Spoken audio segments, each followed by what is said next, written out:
رسول الله سلام عليك يا رفيع الشام بسم الله الرحمن يا الرحيم رفيع الحمد لله رب العالمين والصلاة والسلام على سيد المرسلين وإمام المتقين Sayyidina wa maulana Muhammadin wa ala alihi wa sahbihi ajma'in. Alhamdulillah, segala puji kembali dan selalu terhatur kehadirat Allah atas limpahan nikmat, anugerah dan pemberian sehingga kita diperjumpakan lagi di malam Jumat ini sama-sama melanjutkan kajian kitab Al-Ajwibatul Ghaliyah yang mudah-mudahan kita selalu berharap membawa kemanfaatan besar bagi kita seberataan di dunia dan terlebih di akhirat. Amin ya rabbal alamin.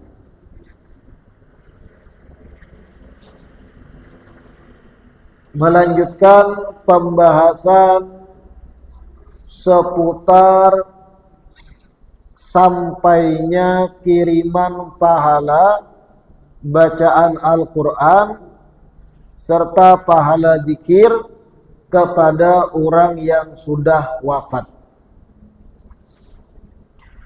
Wa ba'du ma warada minal ahadits fi hadzal bab wa in kana dha'ifan faqad taqarrara inda ahli al-hadits annahu yu'malu bidha'if fi fadailil a'mal. Sebagian riwayat hadis seputar bab sampainya kiriman pahala pada orang meninggal, walaupun sebahagiannya sanadnya dhaif, tapi sudah menjadi ketetapan bagi para ulama hadis. Hadis yang dhaif itu yu'malu, boleh diamalkan fi fadailil a'mal, gasan amaliyah yang sifatnya di luar nang fardu. Hadis dhaif oleh para ulama hadis kita mulai bahari sudah menjadi ketetapan para ulama hadis. Hadis yang lemah sanadnya bukan berarti dibuang begitu aja. Boleh diamalkan, boleh dipakai sebagai sandaran selama dalam lingkup amaliyah di luar yang fardu. Fadailul a'mal, amal-amal yang sifatnya fadilah. Kalau berbicara hukum halal haram fardu harus memakai hadis yang kuat. Tapi kalau amaliyah ekstra tambahan di luar yang fardu sudah menjadi ketetapan bulat ulama kita mulai bari, boleh memakai hadis dhaif. Dan mengirimi pahala membaca Quran serta zikir dihadiahkan gesan orang meninggal, ini termasuk fadailul a'mal. Sehingga sah beristidlal dengan riwayat-riwayat yang walau nampak sanadnya itu lemah. Sin ma hukmu qiraatil Quran 'alal mayyit wa 'alal qabri. Apa hukumnya membaca Al-Quran bagi mayit dan membaca Al-Quran di atas kubur? Maksud di atas kubur itu di sampingnya. Jim atau jawabnya, qala al-Imam Asy-Syafi'i, berkata Imam Asy-Syafi'i radhiyallahu anhu, yustahabbu, dianjurkan, disunnahkan, an yuqra'a inda ra'sil qabri, untuk dibacakan di bagian kepala kubur, artinya di bagian parak nisan kepala kubur, ayu syai'in minal Qur'an, apapun daripada bagian Al-Quran. Disunahkan membaca di bagian kepala kubur, artinya diletak batu nisannya, kita wah ini, Di parak nisannya itu disunahkan jar Imam Syafi'i membacakan apapun dari Al-Quran. Dari juz 1 sampai juz 30 silahkan pilih. Atau khataman sekalian, bagus lagi. Wa in khatamul Quran kullahu kana hasanan. Dan kalau dihatamkan sekalian sa-Qur'anan, maka itu bagus jadi Imam Syafi'i. Di mana ini disebut teks ini? Dzakarahu al-Imam An-Nawawi fi Riyadhus Shalihin wa fil Adhkar. Ada di 2 kitab. Imam Nawawi menyebutkannya, menukilnya di kitab Riyadhus Shalihin dan juga di kitab Adhkar Sidin. Ini kitab-kitab ganal, kitab-kitab yang mu'tamad, diperpegangi oleh mayoritas ulama, jadi rujukan. Dinukil ucapan Imam Syafi'i ini, disunahkan, yustahabbu, bisa diartikan dianjurakan membaca Quran di bagian kepala kubur atau sekalian khatam, maka itu baik lagi jar Imam Syafi'i. Kita aswaja prakteknya banyak menggawi ini. Sebahagian kita nih kerabat meninggal dunia. Malam pertama biasanya ada yang menghatamkan Quran di para kubur itu. Menunggu 3 hari kadang. Apakah ada landasannya? Landasannya termasuk ucapan Imam Syafi'i ini.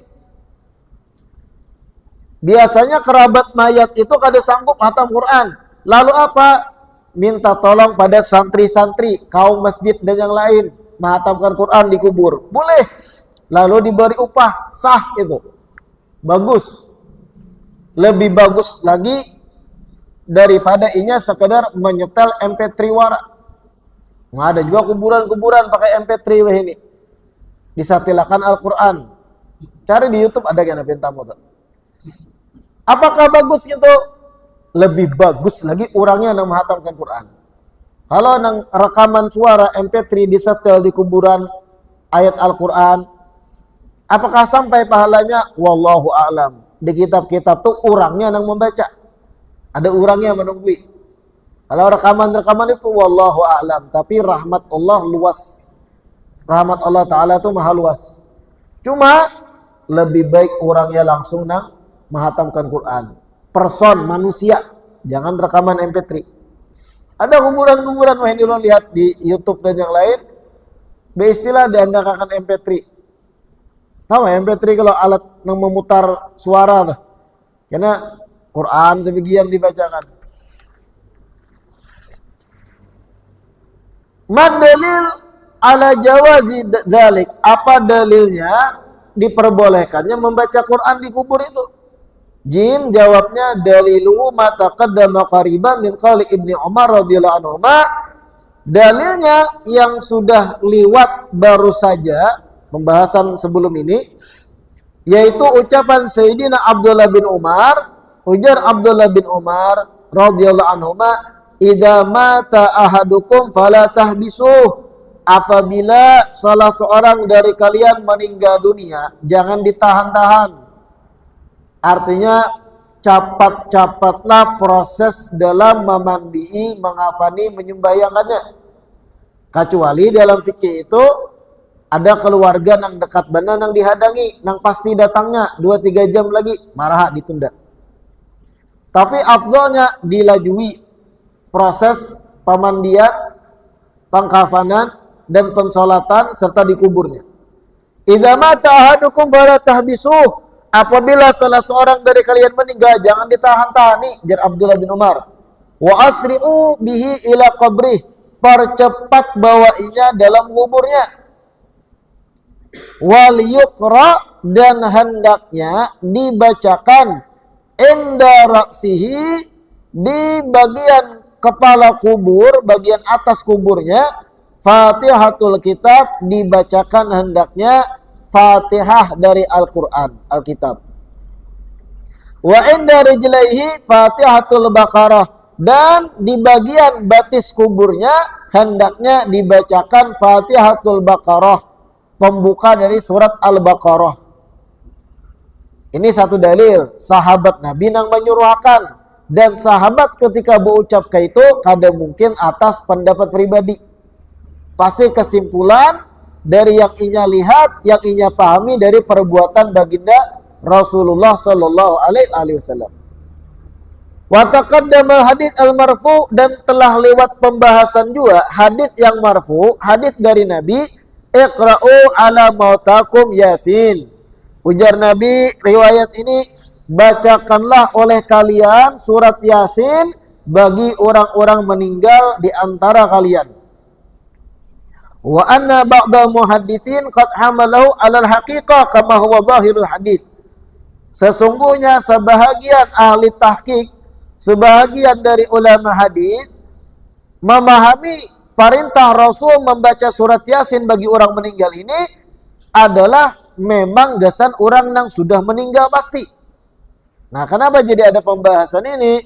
Karena hadis iqra'u ala mautakum Yasin, sebahagian ulama mengartikan itu orang nang sakaratul maut dibacakan Yasin. Belum meninggal bujur, tapi sekarat parak meninggal, parak dicabut roh, bacakan surat Yasin. Sebahagian ulama lagi mengatakan ini tertuju juga perintah Rasul membaca surat Yasin bagi orang yang memang sudah meninggal, yang memang sudah berpisah roh dari jasadnya. Kama huwa zahirul hadits, sebagaimana teks hadisnya nampak kayak itu. Ala mautakum, bagi orang-orang mati di antara kalian. Wa hamala ba'dhum ala majaz, sebahagian ulama mengartikan itu majaz, yakni man qaraba maut, arti mautakum sini orang nang parak mati, jar ulun tadi sakaratul maut. Wa kullun muhtama, kedua-dua pendapat ini bisa jadi kawa diterima keduanya. Walau qila bihima jami'an kana ahsan, kalau kedua-duanya diterima ini lebih baik lagi. Pendapat yang mengatakan ini perintah membaca Yasin setelah bujur meninggal, atau pendapat yang mengatakan bahwa membaca Yasin sebelum meninggal ketika sakaratul maut. Kedua-duanya gawi, itu lebih bagus jar ulama. Nah, atas dasar ini juga lalu kita membaca Al-Quran bagi orang yang sudah meninggal di kuburnya. Warawal Khallal an Sya'bi, Al-Khallal meriwayatkan dari Asy-Sya'bi. Asy-Sya'bi qala berkata, kanatil ansar, kaum Ansar itu, ujar Imam Sya'bi, idza mata lahum mayyitun, apabila salah seorang dari mereka meninggal. Siapa kaum Ansar itu? Sahabat-sahabat Nabi yang memang asal dari kota Madinah. Sahabat Nabi itu terbagi dua secara garis besar, Al-Muhajirin dan Ansar. Siapa Al-Muhajirin? Sahabat-sahabat Nabi yang berasal dari Makkah, umpat Nabi hijrah ke Madinah. Itu Muhajirin. Sayyidina Abu Bakar, Sayyidina Umar, Sayyidina Uthman, Sayyidina Ali, itu Muhajirin. Dan banyak lagi yang mereka umpat hijrah dari Makkah ke Madinah, itu Muhajirin. Ada lagi kaum Ansar. Siapa kaum Ansar? Para sahabat yang memang berasal dari Madinah, yang menyambut hijrahnya Nabi. Kaum Ansar itu, ujar Imam Sya'bi, kanatil ansar idza mata lahum mayyit, apabila salah seorang di kalangan kaum Ansar meninggal dunia, ikhtalafu ila qabrih, masing-masing kaum Ansar itu silih berganti mendatangi kubur nang meninggal tadi, yaqra'una al-Qur'an, gesan membacakan Al-Qur'an. Sahabat nang menggawi ini kaum Ansar. Apabila ada yang meninggal salah seorang dari mereka, ikhtalafu. Apa ikhtalafu itu? Silih bergantian berziarah. Saikong dulu, berdua, bertiga dulu, baca Quran, tungtung disilih bergantian yang lain pulang. Kebiasaan kaum Ansar gitu. Wala yazalul muslimun mundu ahdil ansar yuwadhibuna ala qira'ah alal amwat, dan kaum muslimin dari semenjak yang diperbuat kaum Ansar bahari terus menerus sampai sekarang, yuwadhibun ala qira'ah alal amwat, terus menerus mempraktekkan membacakan Quran bagi orang meninggal. Ini jelas dah hadits-hadits dan dasar-dasar kita aswaja dalam membaca Al-Quran. Gesan orang meninggal di kuburnya atau kada dikubur dengan bentuk tahlilan, haulan dan yang lain. Kenapa? Sahabat-sahabat sudah memberi instruksi yang arahnya ke situ. Memang sudah gawian kaum Ansar ya. Kalau meninggal salah seorang dari mereka, silih berganti datangan menziarahi sambil membacakan Al-Quran. Fa'ulima min majmu'i ma taqaddama masyru'iyatul qira'ah 'alal qabri, sehingga diketahuilah oleh kita dari kumpulan-kumpulan yang telah lewat yang kita bacai dalil-dalilnya tadi, bahwasanya disyariatkan membaca Al-Quran itu di sisi kubur. Boleh dan bahkan disyariatkan sebagaimana praktek-praktek yang kita gawi. Jangan ragu dengan apa yang sudah dicontohkan ulama kita. Sabarataan pasti ada dasarnya.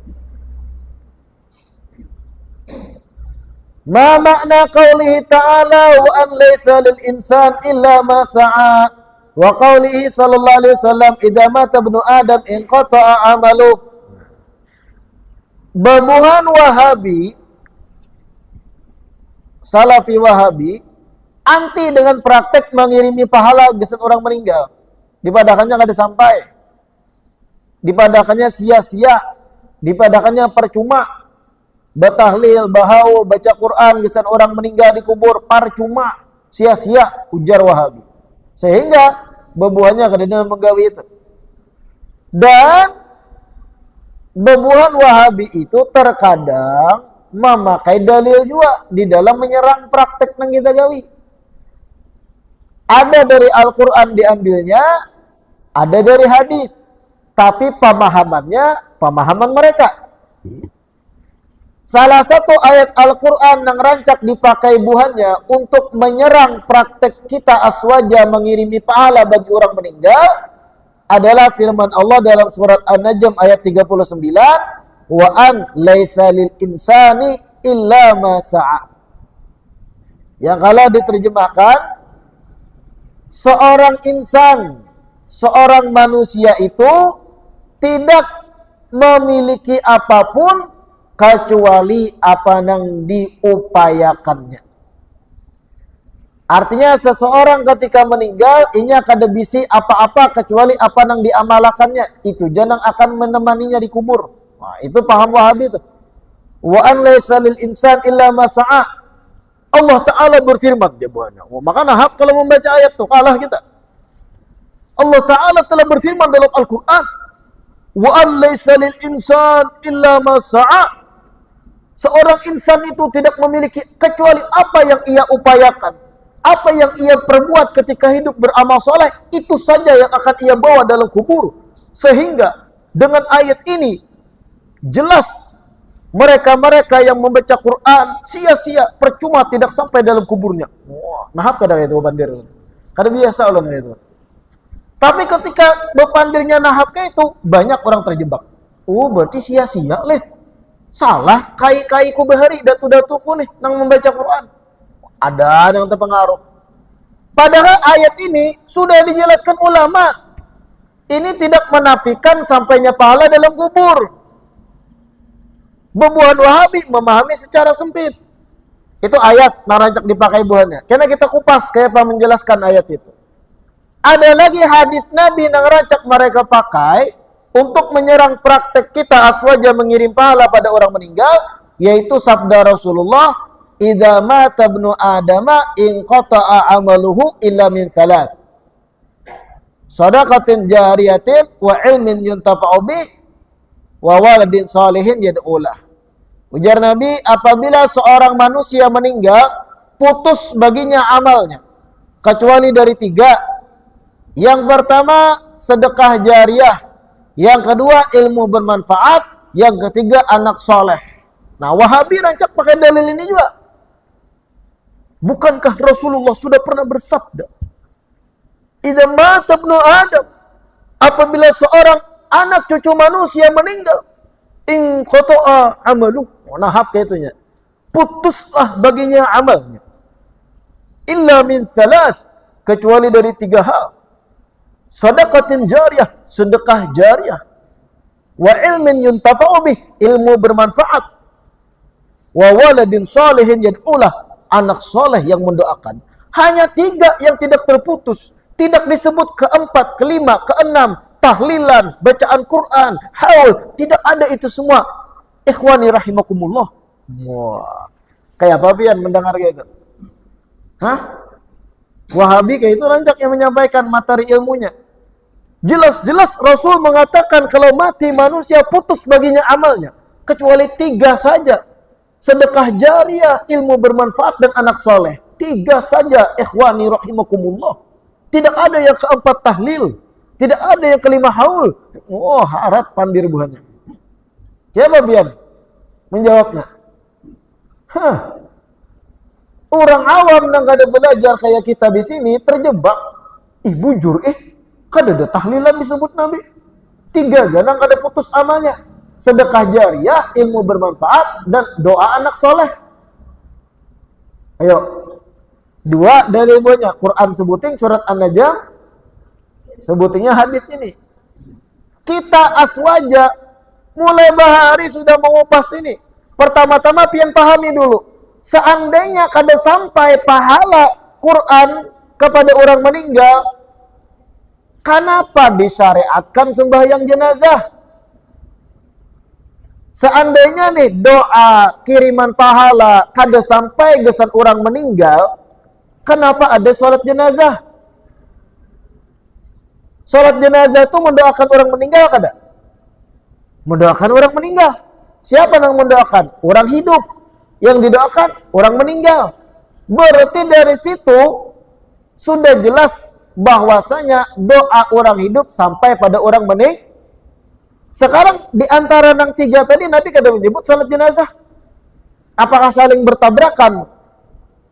Apakah saling bertentangan kemudian sabda Nabi dengan disyariatkan sembahyang jenazah? Artinya kada bertentangan. Kitanya salah memahami. Ada hadis lain Nabi ma'andak pelepah pohon korma di atas kuburan. Ditakuni sahabat, gesan apa ya Rasulullah? La'allahu, mudah-mudahan pelepah korma ini menjadi sebab nang dikubur diampuni jan Nabi. Mudah-mudahan jadi sebab takhfif, diringankan dosa nang dikubur lagi disiksa ini. Zikirnya batang tumbuhan, yaitu pohon korma, bisa berpengaruh untuk ringannya siksa orang dikubur. Sampai berarti pengaruhnya. Kenapa waninya madakan 3 aja nang bermanfaat? Berarti cara memahami hadis nang 3 ini kam nang keliru, nang salah. Adakah itu? Karena jangan membaca satu dalil lalu menutup dalil yang lain. Karena dalil satu sama lain saling melengkapi untuk membuahkan hasil pemahaman yang pas. Kadang-kadang pian menggasak satu dalil ini menutup dalil yang lain, nang menjurus kepada sampainya pahala dalam kubur. Kadang-kadang itu. Nah, kita baca di kitab Qala Ibnul Qayyim, berkata Imam Ibnul Qayyim fi Kitabir Ruh, dalam kitab Ar-Ruh.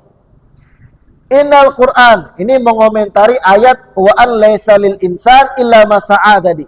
Seorang insan kadang memiliki apapun kecuali apa yang diusahakannya ketika hidup. Sehingga jar Wahabi, amal orang lain kada sampai kepada orang yang meninggal. Karena yang dibawa orang meninggal amalnya surang aja, ujar Wahabi. Imam Ibnu Qayyim menjelaskan, ayat ini innal Quran lam yanfi intifa'ar rajul bisa'i ghairi. Kalau dipahami, diperhatikan bujur-bujur, ayat ini tidak menafikan kebermanfaatannya yang diperoleh orang meninggal dari seorang yang lain.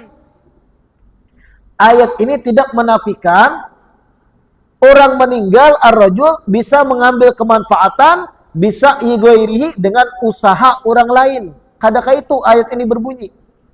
Ayat ini sekedar menjelaskan orang meninggal akan membawa apa yang diusahakannya di dunia. Termasuk usahanya di dunia ketika inya masih hidup banyak berisi kawan, bersosial.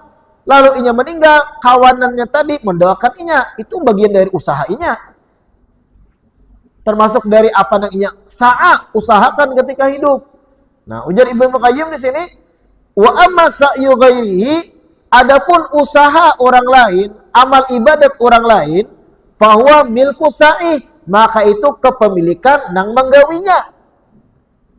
Fa in syaa, kalau inya baka hendak an yabdulahu li ghairi, untuk diberiakan pada orang lain, bisa aja. Wa in syaa an yubqiyahu li nafsi, kalau inya hendak gasat inya seorang, bisa aja juga. Kita nih beramal ibadat, membaca Quran, gasan kita seorang pahalanya kawa, kalau kita hadiahkan ke orang lain pun kawa. Dan itu kan bertentangan dengan wa an laisa lil insan illa ma sa'a. Fa in syaa an yabdulahu li ghairi wa in syaa an yubqiyahu li nafsi. Kalau inya hendak ketika beramal ibadat, kita nang hidup nih, baca Quran, kalau hendak dihadiahkan ke orang, bisa-bisa aja, atau disimpan kesan pahala kita pribadi, bisa-bisa aja juga. Wa huwa subhanahu lam yaqul, dan Allah di ayat tersebut kada berfirman innahu la yantafi'u illa bima sa'a, bahwasanya orang meninggal itu kada bisa mengambil manfaat kecuali dari nang inya usahakan sendiri. Kadakah itu Allah berkata? Allah tidak menafiakan mengambil kemanfaatan dari orang lain. Allah sekedar menegaskan seseorang itu kada memiliki kecuali apa yang diusahakan. Artinya kita yang berusaha bisa aja memberiakan apa yang kita usahakan pada orang lain. Ini satu pemahaman pulang. Karena ada pulang cara lain menjawabnya. Setelah ini kita baca. Kemudian wa qauluhu sallallahu alaihi wasallam, hadits Nabi yang berbunyi in qata'a amaluhu, terputus baginya amalnya tadi. Walam yaqul intifa'uhu, di situ pun Nabi mengatakan terputus baginya amalnya, bukan terputus kemungkinan ia mengambil manfaat dari amal orang lain. Amalnya sendiri putus.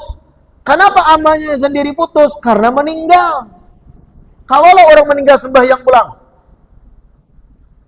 kalaulah orang meninggal tiba-tiba berzikir pulang, kalaulah orang meninggal tiba-tiba etikaf di masjid pulang, bangun, tungarannya kada meninggal. Kalau nya kawa sembahyang pulang setelah meninggal, geger sakambungan.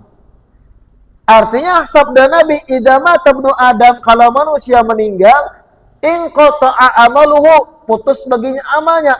Nyata putus, inya sudah kada bergerak lagi. Kemungkinan untuk pribadinya beramal kada mungkin. Artinya jangan kemudian dikesimpulkan, jangan kemudian pian tatak batang, ini menandakan kada sampai pahala orang lain yang dikirim. Kadakah itu? Ini sekedar menginformasikan ketika manusia meninggal, kada mungkin lagi nyoba amal. Dan kita pun menerima dengan legowo itu. Orang meninggal malah sembahyang pulang. Illa min talat, kecuali dari 3 hal. Nah, 3 hal ini artinya maksudnya dikecualikan sini pahalanya tetap berangsur. Sedekah jariah, kayak apa sedekah jariah? Pian ketika hidup menyumbangkan harta membangun masjid, meninggal pian, selama masjid itu dipakai orang, pahalanya sampai ke pian. Artinya seakan pian masih beramal. Yang kedua, ilmu bermanfaat. Pian sebelum meninggal melajari orang Iqra, belima pian lajari, meninggal pian, yang belima nih gana melajari Iqra pada orang lain pulang. Sebanyak apa luasnya ilmu yang tadinya awal dari pian menyebar setelah pian meninggal, pahalanya sampai pada pian dalam kubur. Yang ketiga, anak yang soleh yang mendoakan pian ketika masih hidup, kawin, berisi anak. Pian meninggal, anak tadi mendoakan pian, sampai juga pahalanya kesan pian.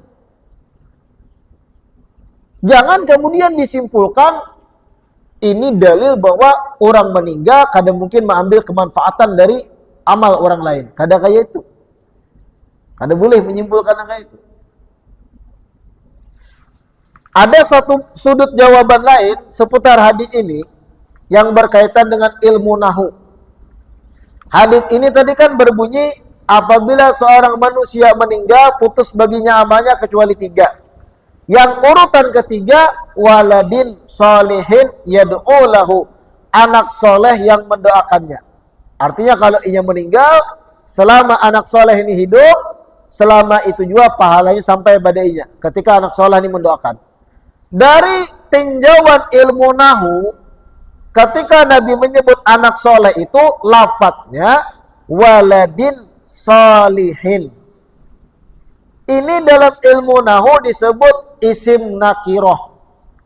Apa isim nakiroh? Satu kata benda yang sifatnya umum.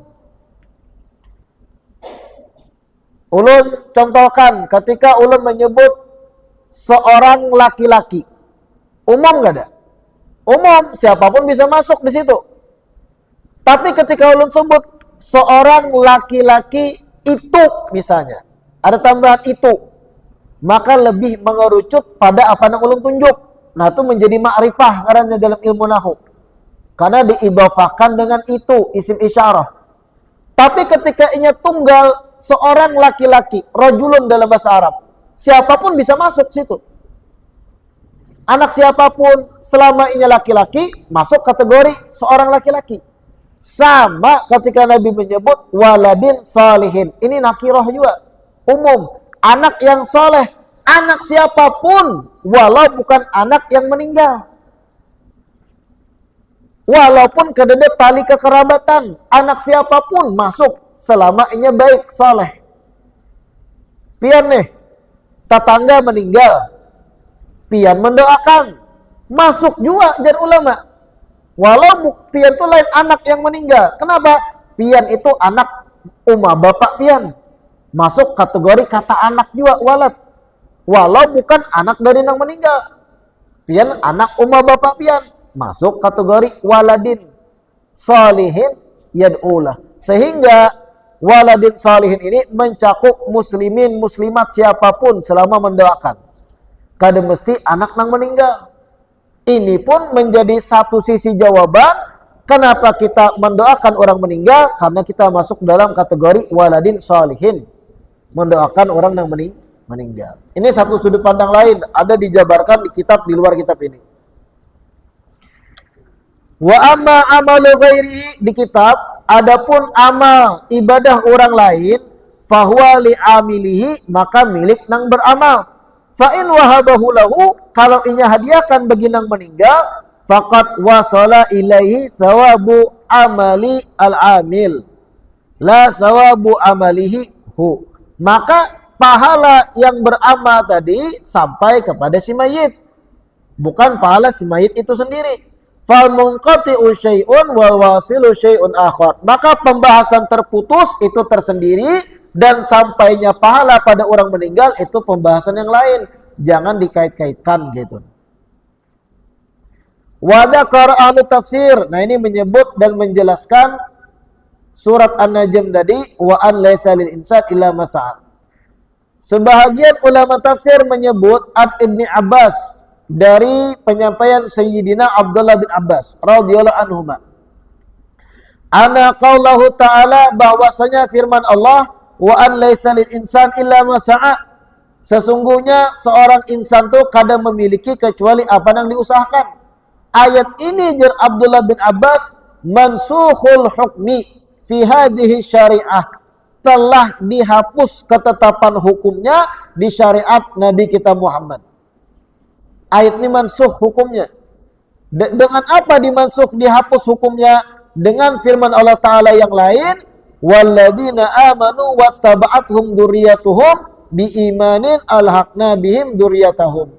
Dengan surat At-Tur ayat 21 yang berbunyi, walladzina amanu, dan mereka-mereka orang-orang yang beriman, wattaba'athum dzurriyyatuhum, yang kemudian anak cucunya ikut kepada mereka dengan membawa iman, diiman, alhaqna bihim dzurriyyatahum, maka kami akan susulkan keturunannya sama sederajat dengan kakek moyangnya.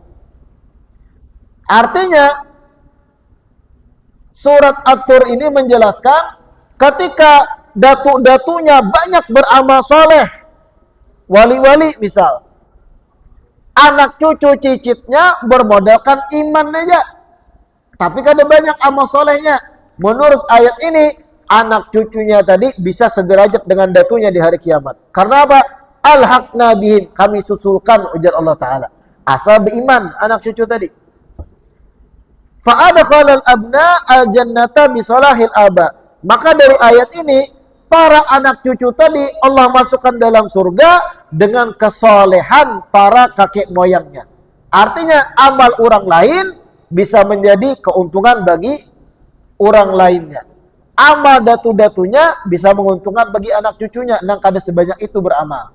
Sehingga seakan bertentangan dengan wa an laisa lil insan illa ma sa'a. Bukan bertentangan, jadi Abdullah bin Abbas. Justru surat At-Tur ayat 21 ini menasah, menghapus kesimpulan hukum dari surat An-Najm 39. Nah, ini jawaban lain. Kalau ada Wahabi berhujat pada pian pakai dalil wa an laisa lil insan illa ma sa'a. Ini disebut pembahasan Abdullah bin Abbas ini di tafsir Al-Qurtubi. Wa qala Ikrimah, berkata Ikrimah, inna dzalika liqaumi Musa alaihissalam. Nah, ini pendapat dari Sayyidina Ikrimah pulang. Sesungguhnya ayat wa an laisa lil insan illa ma sa'a, seseorang kada memiliki apapun ketika meninggal kecuali apa yang inya usahakan sendiri ketika hidup. Ujar Sayyidina Ikrimah, ini Allah memberitakan kisah kaum Nabi Musa. Adapun amma hadhil ummah, adapun umat Nabi Muhammad, falahum ma sa'au wa ma sa'alahum ghairuhum, maka inya bisa meraih apa yang mereka gawi sorang dan bisa meraih kemanfaatan dari usaha orang lain, umat Nabi Muhammad. Kenapa kayak itu? Karena ada dalil di Ikrimah, lima ruya, karena ada riwayat anna mra'atan, seorang wanita, rafa'at sabiyan laha, mengangkat anaknya yang balita di hadapan Rasulullah. Ada seorang ibu-ibu mengangkat bayinya balita di hadapan Rasul. Lalu berkata, ya Rasulullah, alihada haj. Ya Rasulullah, kawakah anak ulun ini dapat pahala haji? Kalau ulun bawa bahaji, dapatlah pahalanya juga bayi ulun nih. Apa jar Nabi? Naam, dapat pahala haji juga, walaki ajrun, dan pian yang membawanya dapat pahala juga. Qala akhar lin Nabi sallallahu alaihi wasallam. Ada orang lain berkata kepada Nabi, inna ummi uftulitat nafsuha, mama ulun ya Rasulullah sudah meninggal. Fahallaha ajrun in tasaddaqtu anha, apakah kalau ulun sebagai anak bersedekah, mama ulun yang meninggal dapat pahalanya? Apa jawab Nabi? Naam. Artinya jar Ikrimah di hadis-hadis ini menyimpulkan orang lain bisa dapat manfaat dari amal orang lainnya. Seorang ibu bisa dapat tambahan pahala dari anaknya yang dibawa ritual haji. Seorang ibu yang meninggal bisa dapat pahala kalau anaknya yang hidup bersedekah gasaninya. Sehingga jar Ikrimah, ayat wa an laisa lil insan illa ma sa'a, ini berita yang Allah sampaikan mengisahkan tentang kaumnya Nabi Musa. Adapun kaumnya Nabi Muhammad, kita umat Nabi Muhammad bisa mengirimi pahala bagi orang lain. Apa dalilnya? Dua dalil tadi yang disampaikan Sayyidina Ikrimah. Ma hukmu qiraatil Fatihah wal qiraah lil mayyit wa tawassu biha liqabuli da'wat, wallahu a'lam. Kita lanjutkan di perjumpaan berikutnya. Mudah-mudahan yang kita baca hari ini bermanfaat dan mudah-mudahan bisa dimengerti, dipahami dan menambah ketegaran dan keyakinan kita atas amaliyah-amaliyah yang sudah dicontohkan oleh para ulama-ulama kita mulai bahari dari kalangan Ahlussunnah wal Jamaah. Amin ya rabbal alamin. Wallahu a'lam. Adzan isya.